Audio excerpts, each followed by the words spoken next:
Saudara, Kementerian Komunikasi dan Informatika meluncurkan perangko seri vaksin COVID-19.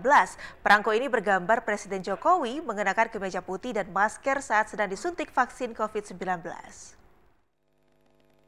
Pembuatan perangko Rp5.000 ini menjadi gambaran atas situasi yang dihadapi Indonesia saat ini dalam memerangi pandemi COVID-19.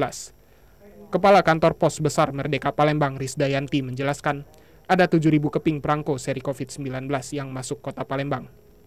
Kantor Pos Merdeka juga menerima 10 lembar sampul hari peringatan diterbitkannya perangko ini.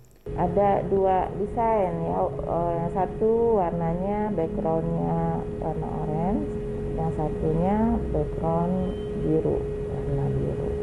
Satu